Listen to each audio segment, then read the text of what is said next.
Hello, everyone. Welcome back to the Display Lamp podcast. I'm your host, Ollie, And I'm your other host, Joey.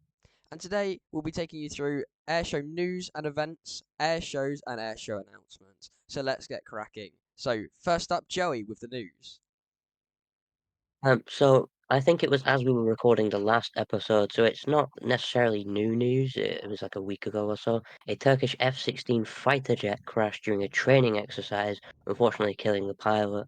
The fighter jet went down in Istanbul on a highway, sparking a major fire, and an investigation into the crash has been launched to find the cause. Yeah, so there is a video of it circling around if you go on Twitter or somewhere. It's not graphic in any way, you can't see too much. You can just see a sort of spark as it goes down. And at first, to be honest, I thought a missile hit it because I thought the plane crashing was a missile, which I was discussing with Joey. But yeah, unfortunately, the pilot did die, and there is some obviously tragic news within the last week or so. So, talking about fighter jet crashes, though, unfortunately, there has been another one in Kazakhstan, which was an Su-30 SM that crashed in a training flight in the Karaganda region near Balkash. Luckily, though, both pilots ejected completely safely and both lived. And once again, this is under investigation. Yeah, and sort of talking of investigations, recently an investigation was closed regarding a Rafale loss from the Indian Air Force during an India-Pakistan clash in 2025. Now, this happened in 2025, but the investigation recently closed within the last week or so, and it did reveal that it was possibly the longest air-to-air kill in history, um, which is quite big news in my opinion. Yeah, so it was by China's long-range PL-15E air-to-air missile, and like Joey said, it happened in 2025, specifically May of 2025. However, the report just came out and the case was closed, but nothing is really fully confirmed as we speak. I assume most of it will be confidential. But yeah, longest range air-to-air kill from China to a French aircraft. So that sort of says quite a lot about how each air force operates their aircraft. Now, we know the news is slightly rushed today, but don't worry, there is a lot and a lot of news on the Iranian conflict that's currently happening. Joey's been keeping close tabs on that, so that section will be big. However, the a woman of the pilot that crashed in the MD-11 flight 2976 from Muhammad Ali International Airport has sued Boeing over the crash. Yeah, and this happened a few months ago. I can't remember exactly when, but it was a few months ago. But the wife of one of the pilots, has sued Boeing over the crash, blaming Boeing for the incident entirely. Yeah, and obviously there's been a lot of crashes or mishaps with Boeing recently, with the door falling off and the landing tires falling off and all that sort of stuff.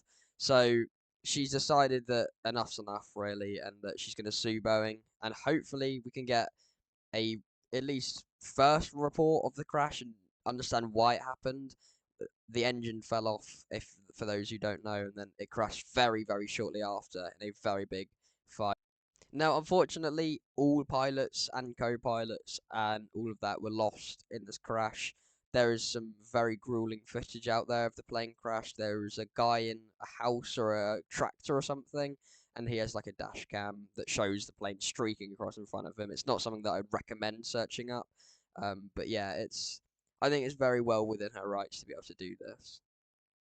Yeah, and now to move sort of onto the elephant in the room, as we would say, in terms of news over the last week, the Iranian war with US and Israel. Now, it is worth noting we are filming this on the 3rd of March because war moves so quick, especially in the early stages. So much will happen between now and us posting this.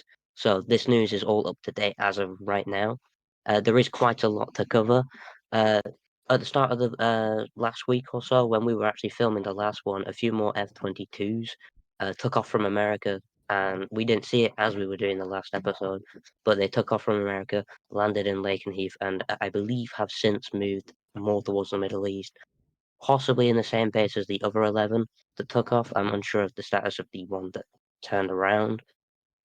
Moving more along the week, a lot more planes transferred from America to the UK. A lot of UK bases such as RAF Lakenheath and RAF Mildenhall? Mildenhall have been very busy in terms of planes coming in and out, heading over to the Middle East. There was something like 200 aircraft, just over 200 aircraft that have moved towards the Middle East, and then the war started, obviously, and there's a lot Yeah. to cover in terms of that. Um, as of yesterday, three F-15s have been downed in Kuwait in what is believed to be a friendly fire incident.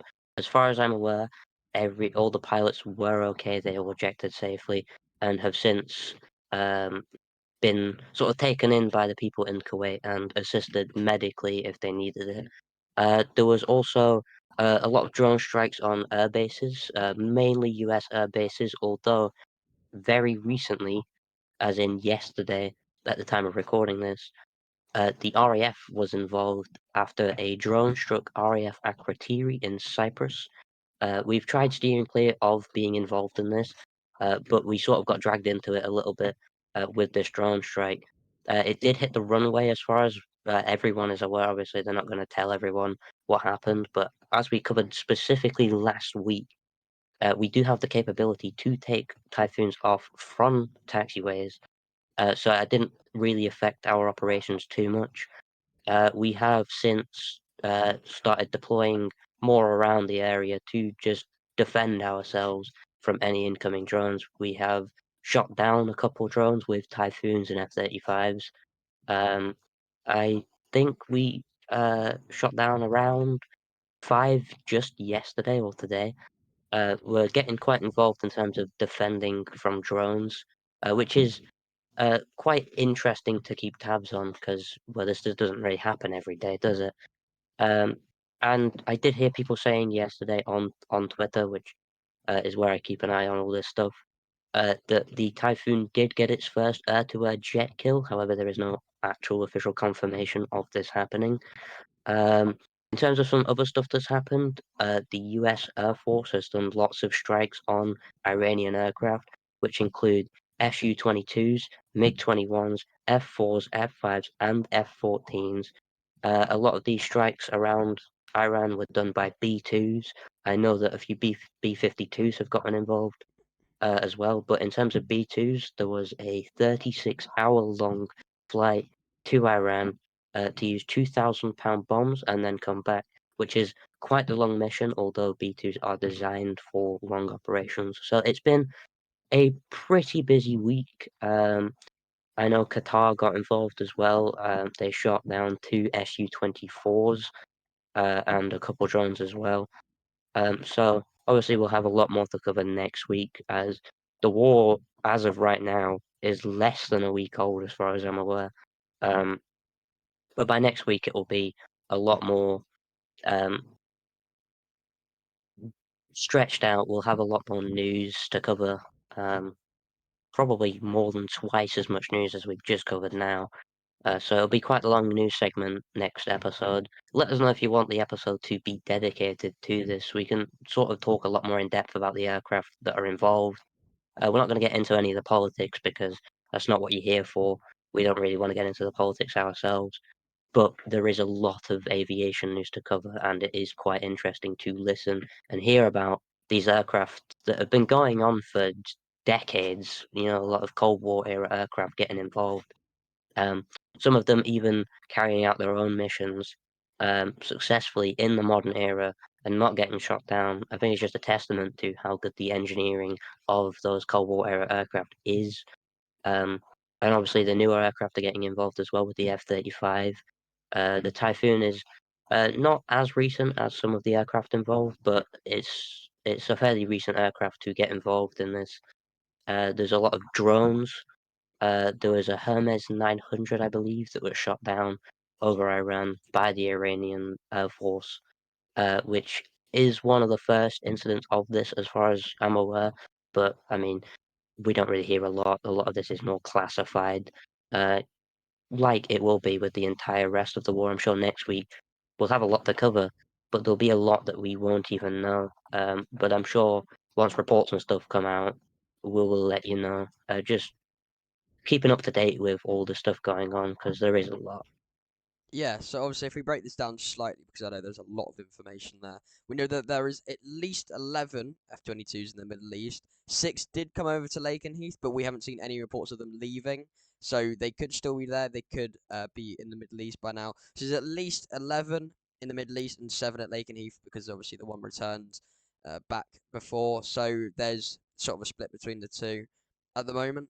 And the three F-15s that got shot down in what's like Joey said, what's said as friendly fire in Q8, all the pilots are fine, and obviously the Q80 people are very nice. If there's a few videos out there that you can find of all the people putting them in the back of the cars and taking them to the hospitals and making sure they're all right and offering them, food and drink and stuff like that to make sure they're all right.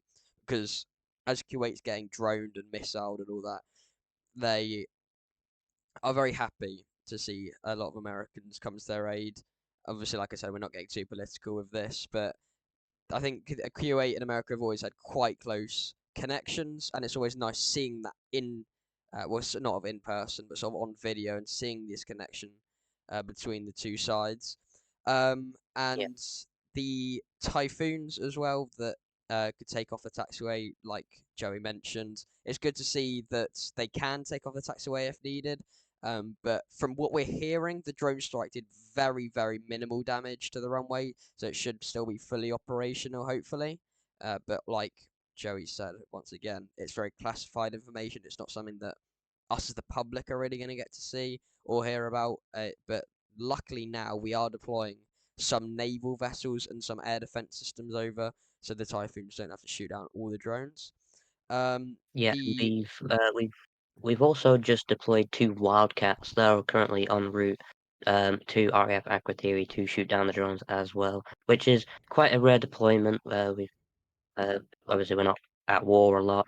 Um, I think the last time we were directly at war, sort of, was with Afghanistan. So it's a fairly recent development, and I believe the Wildcats were being deployed was a thing that happened today. It is very recent news, so it's a lot of interesting things happening, and we'll keep you updated on the aviation side of things. Yeah, so just quickly getting back to the F-15s though, one of them was believed to be from the 335th Fighter Squadron. And I believe that's based at Lakenheath, Joey. I'm not quite sure on that, but I know one of the planes was Yeah, definitely based at Lakenheath that was shot down, unfortunately. So that's a loss of an amazing aircraft. And the Soviet era planes, like Joey mentioned, things like the Su-22s, Su-24s, MiG-21s, F4s, F5s, F-14, which we covered a lot of, especially the F-14 and F4s last week. Unfortunately, a lot of them have been destroyed since then. So, like we mentioned, there was very minimal that were airworthy. However, now there is maybe one or two F-14s left at all. There's videos out there of from Israel and America posting the videos of them blowing up the F-14s that are on the runway and the F-4s are on the runway and all these aircraft on the runway. So we know that there is, if any, a very small amount of these aircraft left. And the B2s were on the first night. They did a 36-hour journey. Then the second night was B1s, and then the latest night that we know of, so last night, was the B-52 bombers that came over. And what that says to me is that Iran's air defenses are either knocked out or gone or offline at the moment, because you don't sort of send these unstealth aircraft, especially like a huge B-52 over, if you're going to get them shot down. yeah. And a two and a one. Now we move into our space section, basically dedicated to Joey. So Joey, our space expert, do you want to take us through some recent space news? Yeah, so over the last week or so, we have had some sort of breaking news with Artemis 3. We know we're obviously waiting for Artemis 2, which keeps getting delayed. But Artemis 3 was supposed to be the mission that landed humans back on the moon in around 2027, 2028. Uh, Unfortunately, the actual mission goal for Artemis 3 has been changed to now an orbital docking, which is where two ships in orbit do attach to each other, and you can transfer crew in between. It's been changed to an orbital docking just in low Earth orbit, with the Orion spacecraft, which will be on top of the rocket, and whatever the lander will be, it's not actually been officially confirmed. Presumably, it'll be Starship. Um, that will be what Artemis 3 is dedicated to, and then Artemis 4 will likely be the moon landing mission, aiming for probably around 2029, maybe getting into the early 2030s. In terms of Starship itself, Ship 39, which is the upper stage, I'm sure we'll have a picture on screen, has just gone through its second cryogenic test. Obviously, the fuel in a rocket is as low as minus 180 degrees Celsius, which can cause some problems in terms of pressure in the tanks. So they have to test these things to make sure it doesn't implode on itself, which a few rockets have done in the past during these tests, which shows just why they do them. This is the second one it's done. It did its first one a few weeks ago, as far as I'm aware. I didn't pay much attention to that as I've just been waiting for the launches more than anything. And getting into New Glenn, which is Blue Origin's rocket, Jeff Bezos and that. That rocket is still scheduled for no earlier than March. They in space they use NEP, which stands for no earlier than. It's still aiming for a no earlier than March. Probably going to see it in the second half of March. Same with Starship's next flight. Probably going to see that in the second half of March as well. And then Artemis 3, hopefully in the early days of April. I think they're aiming for April 7th currently at the minute. Hopefully, no more delays. Um, although with Artemis, it seems to be sort of a trend to delay it, so you never know. Yeah, I mean, space is always uncertain with all these rockets. I mean, I'd rather it be delayed than something go wrong with the rockets. So I think at the end of the day, these delays are always worth it, especially if there's a human factor at risk. I mean, it's always top priority to keep humans safe. You'd rather lose just a rocket than a rocket and humans inside. Yeah, Artemis 2 obviously is the mission going around the moon, which is crewed. And since they keep having hydrogen leaks, obviously hydrogen being the smallest element, it gets through a lot of small gaps, which makes it quite difficult to contain, which makes it one of the easiest elements to have leaks with, especially in liquid form. It's quite high pressure. It's quite an easy one to have leaks for, and it's quite difficult to keep it there, which is why there is such problems with Artemis. I know it's quite expensive as well, which is why a lot of people have sort of looked down on the Artemis mission, especially the rocket SLS Space Launch System that is launching it. It has seen quite a lot of scrutiny from people, especially people who watch Starship launches and see how well that's gone. They've already done over 10 missions. In the time Artemis has done one. So it has seen a lot of scrutiny, especially considering this is tax money, is funded by the people of America, which is why it's seen a lot more scrutiny than Starship being privately funded. But these are important missions, it's worth noting, and this is sort of the thing we have to do in order to land people safely on the moon. We haven't done this since the early 70s. And even then, we sort of just got lucky with the Apollo mission. So much could have gone wrong. We just got it perfect. Well, not even perfect, we just got it correct first try. It's important to note we got very lucky with those missions. Early Apollo missions had some unfortunate accidents. Apollo 13, there was an entire movie about that, having issues. So much could have gone wrong in those Apollo missions, but they just got very lucky. So doing it again, we're trying to um, hope we don't just get lucky. We hope the technology we have now is perfect first try. Artemis 1, where we had that went fairly well. I'm pretty sure it went almost perfect.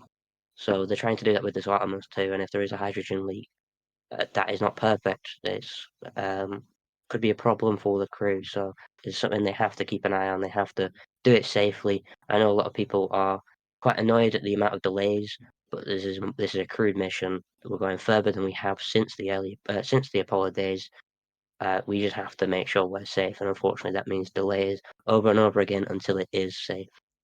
Yeah, exactly. But unfortunately, that is all the time we have for the news, as our next section is probably going to be quite a long one. So, this is the section you've all been waiting for. So, we'll move on to part two of this podcast. Now, as we move on to part two of our podcast, our guest has arrived. So, everyone, welcome Alf, who works at Duxford. Now, do you want to introduce a bit about yourself? Well, hello, my name's Alf, 16-year-old, currently training to be an engineer at Duxford. Yeah, so luckily, I also work in engineering, just not as as nice as a environment as you do. I work at obviously a college at the moment. But I have a first question. So, how did you get into the aviation industry in the first place? So I've been in aviation's been a big thing in my family for probably the past three generations. Um, my father is a pilot, used to work for BA, as well as aircraft restoration company and flyspitfire.com. So it sort of just as acted as a continuation, if you will, as sort of a carry on in the footsteps. Yeah, fair enough. I mean, my dad works at NATS at the moment, and he got me into air shows at a very young age when I went to Dunswell Wings and Wheels in 2014. But I believe Joey has also a question for you. Yeah, so display season is coming up, and I was just wondering what planes are you looking forward to seeing in the display season personally? Do you want to go off of civilian first and then military, or does it Yeah, that order? works. So, in terms of civilian, being quite a big fan of the P-51, being what would you call it, an aficionado, if you will. I'm looking forward to seeing Lil Margaret being the only reconnaissance made or reconnaissance based P-51 still left in existence. It's a Mm. pretty unique aircraft based in Milan, if I remember rightly. But military wise, probably not particularly realistic.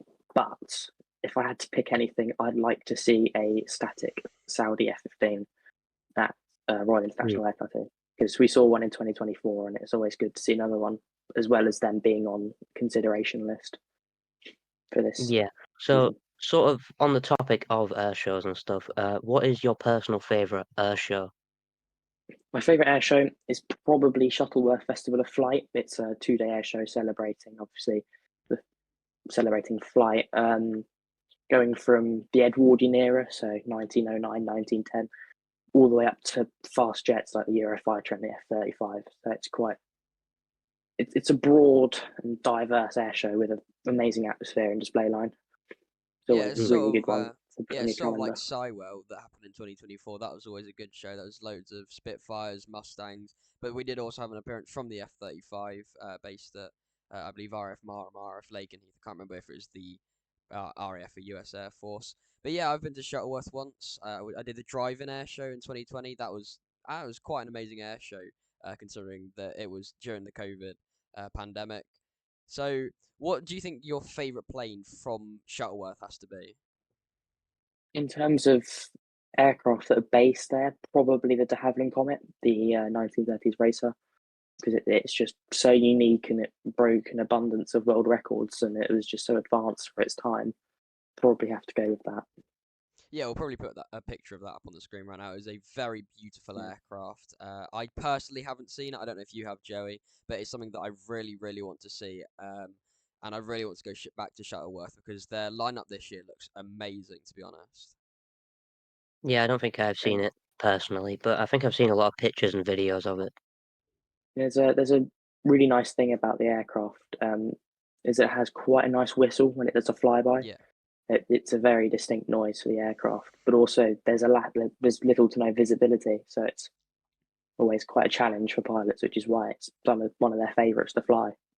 It's That, obviously why it's the Mm. public's favourites as well. yeah, that's why I also love the Mustang. I absolutely love the whine of the Mustang. I might put a video in between the clips of this just to let the viewers hear what it sounds like because I know quite a few people listening aren't that into aviation but are really interested in the podcast. So I'll put a little video clip up of the Mustang whine and probably the Comet whine if I can find any.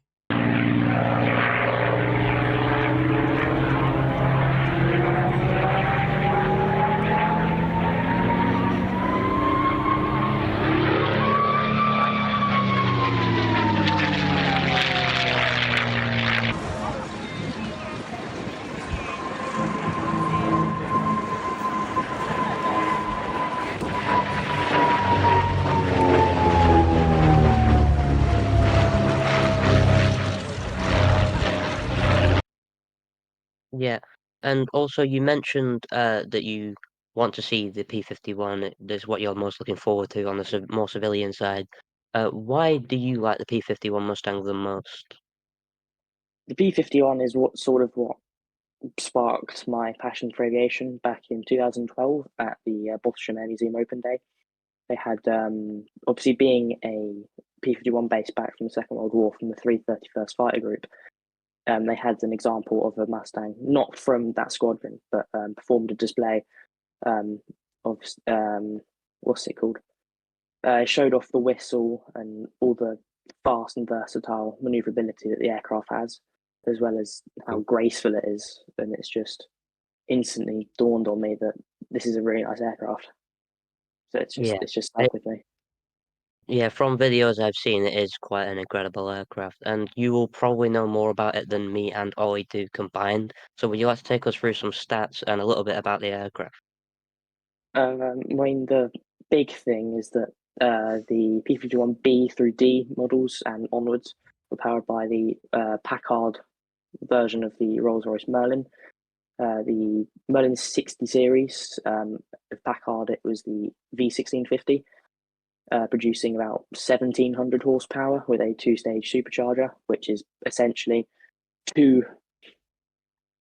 I wouldn't really say a clutch, but it's the same sort of aspect to it, giving it two different, obviously giving the two different stages, which is why you see the cowlings get longer and longer and longer over time because the supercharger is getting larger. But also, Hmm. developed in 1941, it was a fighter originally for the RAF, um, being used as a replacement for our P-40s and our Spitfire Mark 1s. But obviously, it proved such a success that the States wanted to develop it themselves, which made the A-36 with the Allison engine, which was also in the P-40. Um, but then they realised that it was quite underpowered, so that's when they went back to the drawing board to have the Packard engine, which made the B and C models, and then to improve visibility, they made it a low back with the bubble canopy, which made the D, the K, and the H models. But obviously, if anyone has any photos, you'd notice a difference between the P-51B, C, and D models, obviously being the canopies. But a big thing that you may not know is that the P-51B and C models are actually the same aircraft. It's just a different manufacturer for the prop. Because if you look at the Mustang models, you have NA or NT. Um, NA standing for the main North American plant, NT for Texas, and that's the main difference. Same thing with the D and the K is just props, which is Hmm. very unique. But Yeah, also and being over 450 miles an hour, it makes it one of the fastest piston engine aircraft ever made. yeah, exactly, and obviously it proved such a success that it would escort B-17s obviously over Germany during World War II, and was a very dominant fighter aircraft in the sky, and it was sort of challenging things like the Me-262, which at that time would be sort of unheard of.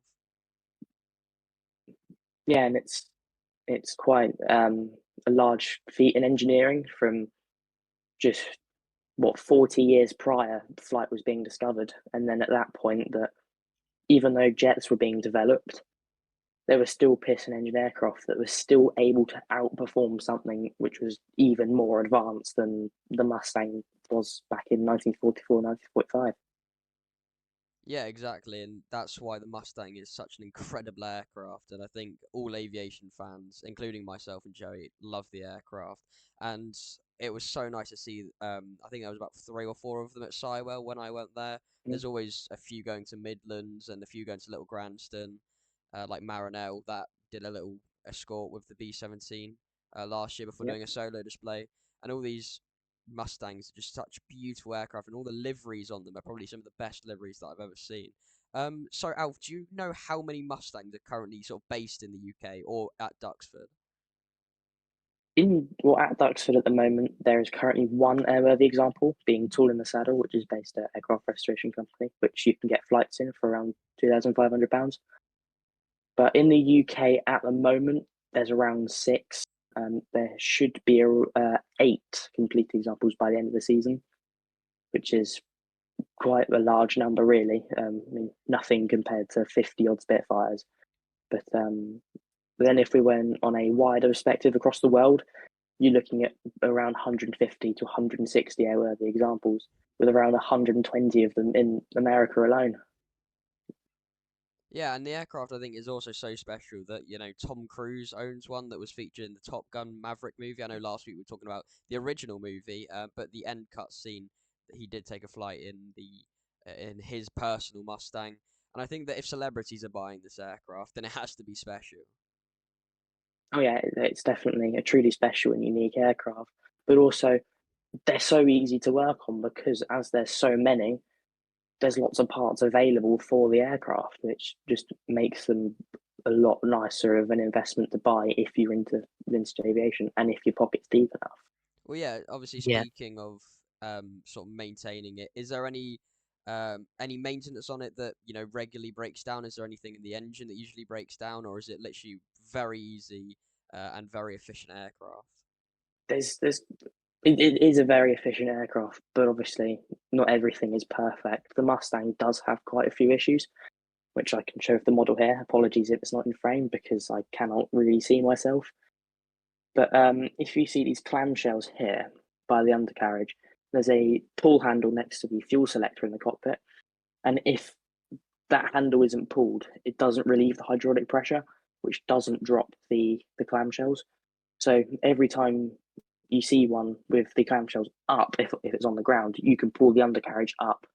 If you did it by accident, the undercarriage will just collapse, which also brings me on to hydraulics of the aircraft. If I just put that aside for a second. Hydraulics can be, well, mostly pretty good in the aircraft, but sometimes you can get undercarriage jammings, which if you see, you have to do belly landings. Particularly good in the Mustang, seen as though, back to the model, it has a massive radiator underneath. So if the gear's up, obviously you have that bulge underneath, and it could, if you did a belly landing, for example, you could end up skipping it back up again. But also there's a couple of flaws with the engine. There's quite a few videos circulating around of engine quits because you have to, if you're taking off in the aircraft, you have to ease the throttle through, not like go into quarter stages. You have to slowly flow the throttle through. Otherwise, you're going to get a throttle lock. So your aircraft, the only way you can stop it is by flipping it onto its nose or bailing out or whatever you want to do if you're in the air, which can make them quite dangerous, but not as dangerous as likes of the Corsair. Yeah. So yeah, So you talked about a few of the issues that you've seen P-51s have, um, but how much of a P-51 today is original hardware, and how much of it is more modern or replaced hardware? I mean, it depends on the example of the airframe. Some examples are what's known as a glass cockpit, which is where majority, if not all, of the instruments in the cockpit are Garmin's or screens. They're seen on quite a few examples. The likes of GCMDK was an example of that, which the model is based on, as well as a couple others based in the United States, as well as Reno examples that took part in the air race program. But quite a few modern altercations have been made by Rolls Royce to stop issues like fuel starvations and things, like I said earlier, when linking to engine failures, which is slowly making them more reliable. But then also you have Cavalier conversions, which are from the civilian program in the 50s, which has added a couple more safety precautions and things. So the aircraft is safer for everyone if anyone were to buy one or fly one. Yeah, well, you mentioned Yeah. how Rolls-Royce are still making modification. I think that's crazy that the aircraft's about 80 years old and Rolls-Royce are still making improvements to the aircraft just because of some of the love for the aircraft and how many people want to buy them and how many people actually maintain them. And like you said, there's usually loads at Duxford, especially things like the Mm. flying finale. I know there's quite a few there last year that you got to see, and I'll probably put one of your pictures up on the screen now just for everyone to see. Yeah, and just in terms of Ducks alone this season, back on the Mustang topic, you're looking at around 13 examples coming to the UK, which obviously isn't for one air show, it's across the entire season, starting from April till November. But it's probably the most we've ever had since 2012 or even 1994 in some cases. Yeah. But a big one, if you're a Mustang enthusiast, to look out for is Duxford Summer Air Show in the first weekend of July, because you're looking at around 4 to 5 examples just at one air show, which is quite mind-boggling in this country. Yeah, considering you said earlier there are only 6 right now in the country, to see 5 in the same spot would be quite something to see. Yeah, because some people are bringing them from abroad. You have examples from Italy, like I said earlier, some from Germany, some even from America, and doing long flyovers just for the sake of staying over a couple of weeks, which is dedication. Yeah, By, I mean, yeah. hopefully we get more American aircraft coming over. I know, in 24 or 25 we had the Douglas Dakota come over. Hmm. That was always a beautiful aircraft. Saw that at Midlands. Obviously it was the American variant, but I know that went to Riyadh as well, which is not that common, particularly for a foreign Dakota to come over. I know the BBMF one sometimes appears there. I know it will be this season as the Lancaster is obviously in maintenance. But yeah, it's hopefully that we'll get a lot more American aircraft coming over, because we see a lot of European ones, which I don't think anyone's complaining about that. But obviously, coming over from America is even rarer, to be honest. I mean, a big issue with that obviously is the cost of sending one over, because it takes around 4 to 5 days to do a transatlantic flight.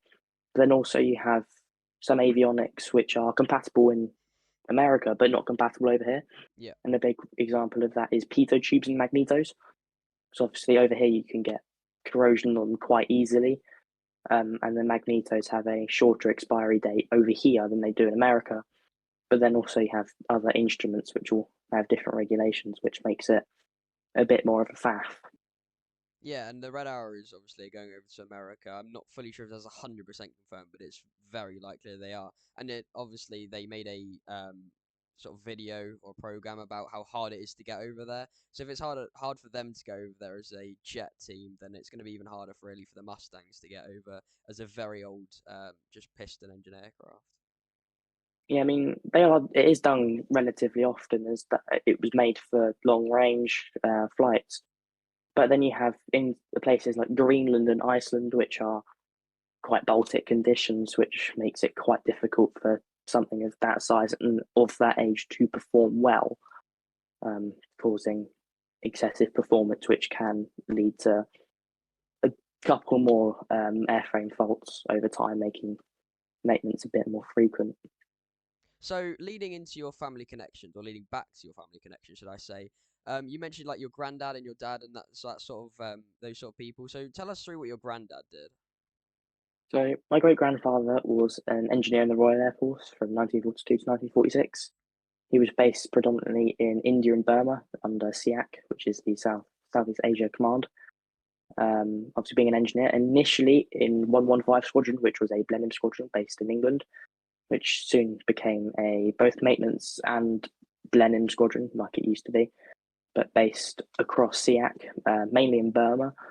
But he was in the squadron, which for some reason isn't in his service record, which I can send you a copy of, um, which obviously states his serve and rank. Um, Going to and from India and Burma quite often, he was able to work on things like Spitfires, Hawk Typhoons, Thunderbolts, Hurricanes when they were still in service, as well as captured Key 43s and A6Ms. Um, Obviously, his job being in maintenance and engineering, he'd either put them together or take them apart if a Japanese raid was present, or if an aircraft was in such a state of disrepair it needs to be scrapped.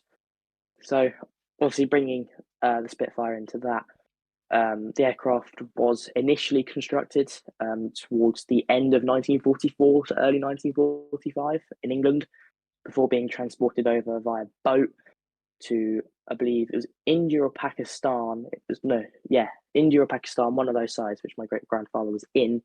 Large shipment of aircraft came in, which included Spitfire MV293, which is the one I'm going to be talking about. Once they were all taken off of shipment, they had to be reassembled and had to have paint and markings in the squadron, not paraphernalia, but squadron markings. So each aircraft was put into their service of which one's going to Burma, which one's going to Pakistan, which one's going to India. which goes towards the central point of 1945. So NV293 is a Spitfire Mark 14, low back with clip wings, but that spent a bit of time in storage in India and Pakistan, along sort of around the bordery area, which my great grandfather was in charge of putting them together. So it was putting them together, painting them, inspections, markings, and initial testing to make sure they're fit to go to India, which they didn't until around 1946. Not seeing service till 1947 as they were in storage, waiting for a new batch to come in. But then there isn't much history about the aircraft in India. It did a couple of bits of service there before coming back, to which I think came back in the 90s, um, under fighter collection at Duxford in a high-speed silver livery, with its tail number NV293, for being painted around the 2000s with markings JEJ or NV268, which, if anyone's been to Duxford or seen a picture of a Griffin Spitfire, it would be that aircraft. Before till 2024, the aircraft was painted back into its original markings from when it served in the Indian Air Force slash RAF. It was like when it was still part of the British Empire, on which I found out last year, or was it no, end of 2024. The previous gentleman who was sort of in charge of the aircraft at Ultimate Orbiter Flights at Sywell, Mr. Richard Grace, who was a family friend of mine before he passed away in October of 2024, that it had a connectional tie with a squadron my great grandfather worked on, in which we went through a couple of photos of him, and that very aircraft, was in the background, as well as a photo of him in the cockpit of that aircraft as it's being painted. To which we found out about the family connection and did a bit more digging into it, which is when I found all this. So obviously, it's very, very nice to have the aircraft painted back in its original livery and having something of him around that everyone enjoys, which is something that he would have loved, which unfortunately passed away in 2011. So he was never able to see it how it was, which is a very big shame. But the aircraft is around for people to see if they want to see it, which I highly advise you do, because it's such a magnificent aircraft, with such uniqueness, being the only Indian marked Spitfire airworthy in the world at the moment. Obviously, you have a couple Burmese ones in America, and one in New Zealand, but it's so nice to have one just 12 minutes down the road, and it is the one which I have a family tie to, which is just absolutely spectacular. And I couldn't thank the fighter aviation people enough, really. So yeah, we'll obviously put a picture of that up on the screen as well, just so everyone can Yeah, see what we're talking about. Alf probably have loads of pictures of it, so we can I put do. those Yeah, up on the screen. Um, so unfortunately, we are running out of time on this section. Yeah, so we put a video up yesterday asking people 4 questions, and we did get two. We got one from Frederick Barton asking, "What is your go-to meal deal?" my go-to meal deal, it varies depending on how I feel, but most of the time I go for a co-op chicken and bacon sandwich with either Thai sweet chili sensations or Walker's Max Paprika. And then for a drink, normally I go for a strawberry and banana smoothie. It's That's quite that's a quite pretty solid meal deal, to be fair. The other one is also sort of off topic. From Isaac Stretch 08. What is your favorite chess opening? as in chess, the board game. As in the board game, yeah. Or I've never played chess, so I don't really have an answer to it. So Yeah, that's fair. unfortunately, I Played can't chess answer that. first time. I only actually ever played chess for the first time a few months ago as well, so um, might be a sort of dying game, to be honest. But it is still quite an interesting game. Popularity's definitely decreased recently, though. Yeah, obviously there's a whole thing with chess.com back in the pandemic. But yeah, that's all we really have time for this section. We really do hope all of you enjoyed this section and our first ever guest on the podcast, Alf. Hopefully you've enjoyed being here as well. Yeah, it's been an absolute blast. Thank you. Cool. Well, take care, Alf, and hopefully we can get you back on the podcast in the future for some more insight into Duxford and the Mustang. Yeah, if you've got any questions, feel free to message me. So, as you know, I'm always online. Yeah. Now we move on to part three of this podcast, which is our recent airshow announcements within the last week. And we will be continuing with the current ones that we already have, which is Midlands, Riat, and Hampshire.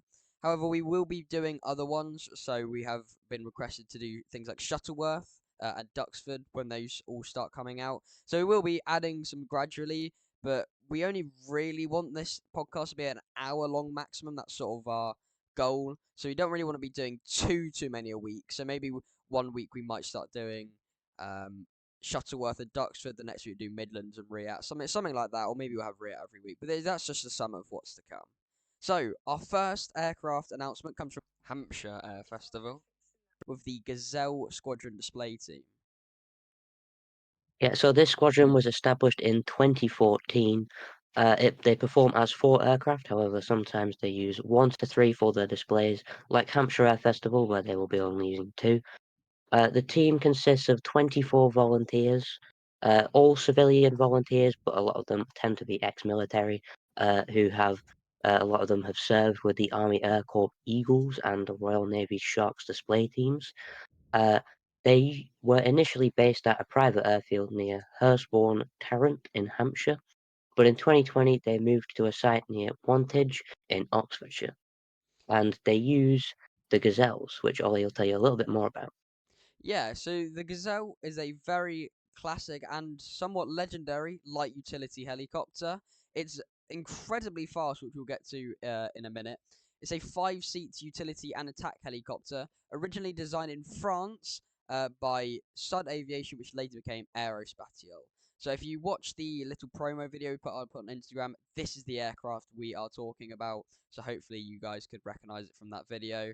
It first flew in April of 1967 and went into service in the early 1970s, and it is powered by a single turboshaft engine known as the Turbomeca Astuza. So the stats of this aircraft, as we get into that, its top speed is around 190 mile per hour or 310 kilometers per hour. Its range is roughly between 600 and 670 kilometers or 370 to 420 miles. And it is known for its extreme agility and excellent cockpit visibility, and it was great for scouting and observation. Yeah, and as we mentioned in our little promotion video, this was operated by the Army Air Corps, Royal Marines, Royal Navy, and Royal Air Force, and they used different variants of the aircraft for the specified needs for each branch. Yeah, and the Gazelle helicopter is really well known for the sound that it gives off. You can always tell that there'll be a Gazelle flying near you or taking off near you just because of the whistle that it gives out from those engines. And it's such a beautiful sound. If you've ever heard them flying, uh, like where they went to Hampshire Air Festival last year at Leon Solon, they've been to Midlands as a 4 squadron. So all 4 of the helicopters went down. And it's just such an amazing whistle. Again, might put a little video up of it just so you can have a little listen for those who don't know much about aviation or have never heard the helicopter before.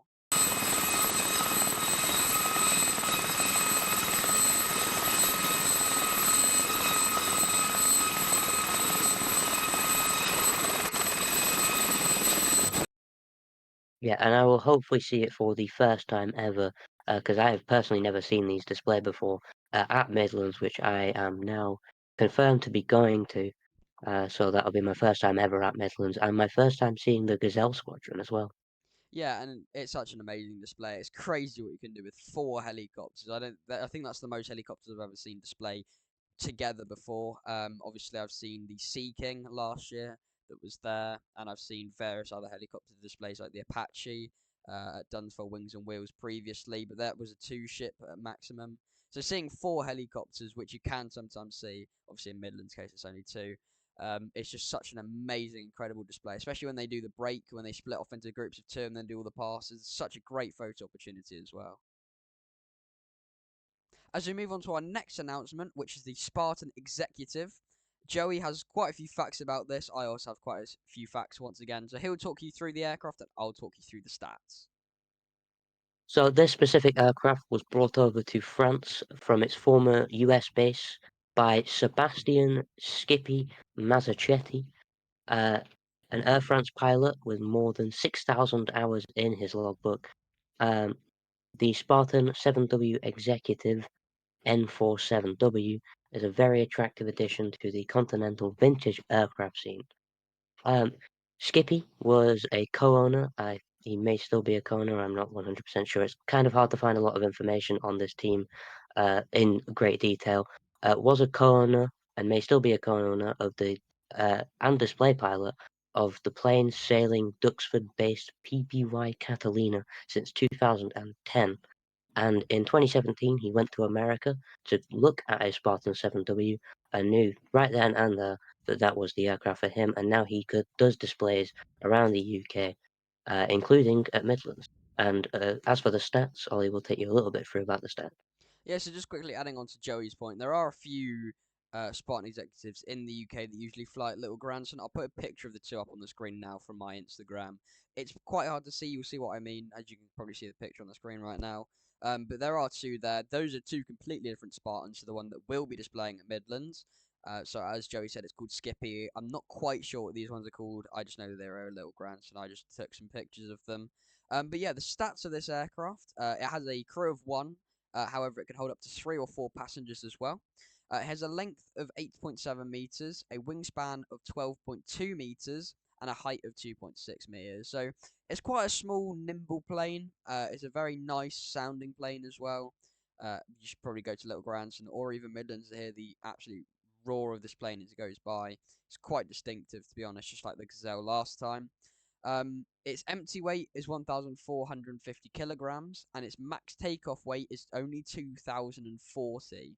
So only about 600 kilogram difference between empty and maximum takeoff weight, which really isn't that much to be honest. And how sort of largely medium sort of the cargo hold is on this plane. It's got quite a big cargo section at the back, especially if you take the two seats out. So you can't really carry too much. It's probably more of a short distance aircraft rather than a somewhere you cross continents to. Um, but it uses a Pratt and Whitney radial piston engine. So most aircraft that we have been talking about use a piston engine, and it typically produces up to 450 horsepower. However, the later models produce 600 horsepower, just depending on the variant. It had a 3 blade constant propeller. However, some do have 2 blade propellers. I know the one that went to Little Grandson had 2 blades, which obviously you probably saw in the picture we just put up on the screen. Its performance, though proper performance, it can go 320 kilometers an hour or 200 miles per hour. Its top speed is 340 kilometers an hour or 210 miles per hour. It had a range of 1,600 kilometers or 1,000 miles roughly, and it had a service ceiling of around 21,000 to 24,000 feet, depending on the variant and the model of it. And it had a rate of climb of 1,200 feet per minute. Yeah, and this aircraft was a luxury personal plane built in the United States during the 1930s and early 40s, and it was made by the Spartan Aircraft Company. And it was designed with comfort and style in mind, with built-in heaters, seating for 4 to 5 passengers, and plush interiors. So it really was built for comfort while you were traveling. And it's quite an older aircraft as well, being from the early 40s. So it's incredible that we still see them flying today, especially at air shows and stuff. It's something to see. Yeah, they always produce an amazing display, to be honest. And I'm really excited to see this one, as this is well, this is the third one that I'll have seen ever. And honestly, considering how rare they are and how uncommon it is really for them to display other than at Little Grandson, I'm quite excited to see what Skippy can produce. Yeah, me too. Moving on to our takeoff Thursday for the week, where for Riyadh, is the Royal Jordanian Falcons. They have been active since 1976, and they were initially led by a few American pilots. They used to use Pitt's S2A specials until 1992, where they switched to Walter Extra EA300s, and in 2007 they changed to a more modern Extra 300L, and then in 2018, they eventually changed to an even more modern Extra 330LX, which is what they use today. They were formerly based at Amman Civil Airport, but have since moved to Aqaba Airport in Jordan. And the Falcons are an unusual team in that they are a joint military civil venture in that the pilots are from the Jordanian Air Force, and the aircraft are owned and maintained by the Royal Jordanian Airlines, which is a civil company, which you don't see too often, especially in the um, display sort of area. You don't really see that in shows and stuff. They're owned by civil and military. This team does have some incredible displays, though. They have won Riyadh's Canestra Trophy 3 times, which is the trophy for the best overseas flying demonstration. They are quite the display. One of my personal favorites from Riyadh. I know Ollie likes them as well. They're pretty good, in his opinion. And he will tell you a little bit more about the stats of the aircraft they use. Yeah, so like Joey said, they use the extra EA330LX. Obviously, it has a crew of one. However, you can add a passenger in the back for things like joy flights, or things like the blades. We put the picture of them up on the screen. My dad went flying with them. That was, it's a very nice two-seater aerobatic aircraft. It has a wingspan of 8 meters, a height of 2.6 meters, and a wing area of 10.7 meters squared. So it's a very, very small, nimble aerobatic aircraft, incredibly aerobatic, which we'll get to in just a second. It used a Lycoming AEIO 580 B1A, which produced 315 horsepower, and it is a six-cylinder aerobatic piston engine. And the propeller, once again, is a three-blade constant speed propeller. It has a empty weight of 660, so way lighter than the Spartan, and a max takeoff weight normally of around 950 kilograms or 2,095 pounds. So as we get onto the aerobatic side of this, it has a certified aerobatic limit of plus or minus 10 G. So if you think about when we were talking about the Fireflies the other week, or Firebirds as they're now known, we were talking about the G limits on those aircraft, which is about +6, -3. These can go up to +10 and -10. So that's 10 times your body weight pushing you into the seat when you're going positive, and obviously all the blood getting drained straight up to your head even harder when you're at -10. And I don't really think they're going to be going plus or -10 that often, do you, Joey? No, obviously pilots and stuff in the Air Force are reaching up to 9 Gs, and even that for them for a few seconds is quite a lot. So I can't imagine they will reach 10 Gs for very long. And as for -10, I think that is more an aircraft limit than a pilot limit, as I don't think many people in the world have ever experienced -10, if any. Because if you think the Firebirds have a positive G limit of 6, but a negative G limit of 3, which means the negative Gs are a little bit more damaging for a person. They're a little bit worse, more uncomfortable for the pilot. So you can imagine over 3 times that limit for these aircraft. It's quite a lot. Yeah, exactly. And like Joe said, it is definitely an aircraft limit. You're not going to see anyone other than bloody Tom Cruise playing Top Gun Maverick going 10G pulling out of the canyon, because we saw how that went down when they were in training, when one of the pilots blacked out from putting too many Gs, went into G lock. I know these aircraft are going a lot slower than an F-18, as they're in a prop aircraft and not a military jet, but +10 and -10 is just way too far. No one's going to be even trying to pull that. So the sort of restricted limit once again is about plus and -8 Gs, as we researched. So again, 10 sort of where you can push the aircraft to, but 8 is sort of a restricted limit to keep the pilot safe. Yeah, and also the airframe as well. Yeah, exactly. Because like we said, if you push it too hard, you get cracks, you'll break the aircraft, and that either leads to constant repairing and constant maintaining of the aircraft, or it could result in a crash if not properly maintained. So as we move on to the stats of this aircraft, or the performance, it can go about 220 knots. It's not supposed to exceed that, so that is its absolute maximum sort of speed. If it passes, it'll probably just break apart. So it's sort of best speed to sort of go at is about 290 knots, and it has a maneuvering speed of 158 knots. So a relatively slow aircraft in the terms of things, as it only goes 220 knots, or 407 kilometers an hour. But why does it really need to be fast if it's doing aerobatics? The whole point of aerobatics is to sort of go slow and make a nice performance in the sky. If you've ever seen an aerobatic display, they're always going up and then coming back down. It's sort of like a roller coaster, and obviously, and you go up to the top, you get slow, and then you come down, you go fast. But it's not something that you need to rush. Really, it's something that's supposed to be elegant. It's sort of what do you call it? The sort of ballerinas of the sky, as such. Yeah, and there is 4 of them in formation, so you don't wanna go too quick.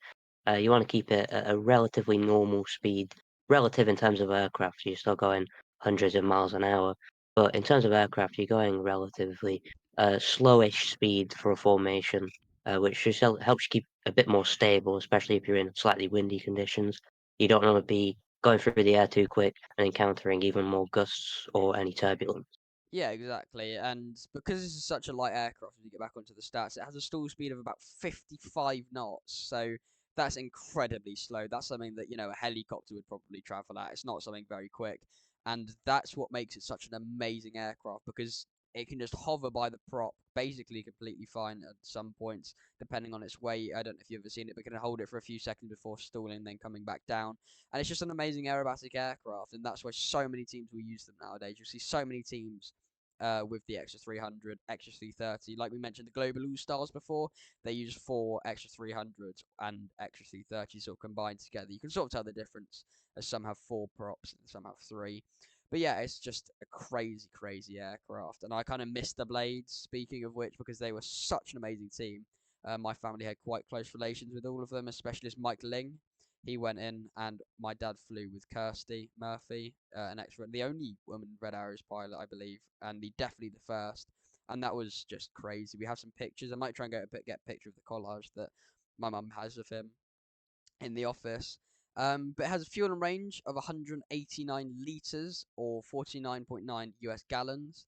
And the fuel systems include provisions for aerobatic and negative G flight. So basically, essentially, the engine won't stall if it goes upside down. So in older versions of the Spitfire, you'd get a carburetor failure, which basically just means your engine would stall every time you sort of did a loop or went upside down. So it just sort of means that the engine won't stall when you're doing all these aerobatic maneuvers, especially at high Gs when this fuel is going to be getting sloshed around absolutely everywhere.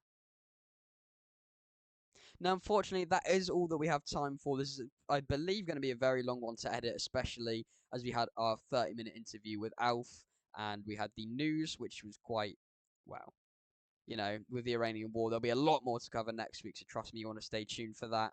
And we had the cool, really cool special announcements for Midlands Air Festival, Hampshire, and Riyadh. Now, as the time of recording this, because this is on the 4th, I know yesterday we recorded part 1 and 2 of the podcast, but unfortunately ran out of time. There has been quite a few updates in the Middle East, and of course, Riyadh announcements is tomorrow for us. So that will all be getting covered next week in a lot more detail, hopefully, than this week, as we'll have slightly more time inside of the news section and the Takeoff Thursday section. So we'll wrap it up here.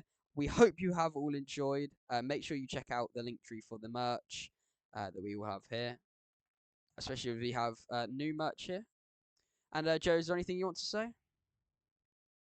Uh, Tune in for the next one. It's going to be quite an interesting news segment, I imagine, next week. Because already, as we're recording this, and in between filming part 1 and 2 and this, there's been a lot more updates and a lot more interesting things we can cover regarding the Iran situation in the aviation sector. There's a lot of other news in the Iran situation that we won't cover just because it's not what we want to talk Yeah. about. There is a lot of interesting news that we will talk about, including more stuff about the F-15s that got shot down. We now know the cause, and we will talk about that next week. Yeah, so we will also have some more space news for next week with our space expert Joey over here with updates with Artemis and New Glenn, I believe it's called. And, well, Yeah. yeah, obviously the Middle East, we'll have a lot more to talk about. So stay tuned for that. There's no need to worry about anything in the Middle East for now. So just stay calm. And, yeah, we hope you enjoyed this podcast. We really hope you enjoyed the interview section, as obviously it was our first ever interview. And take care, everybody. Bye bye.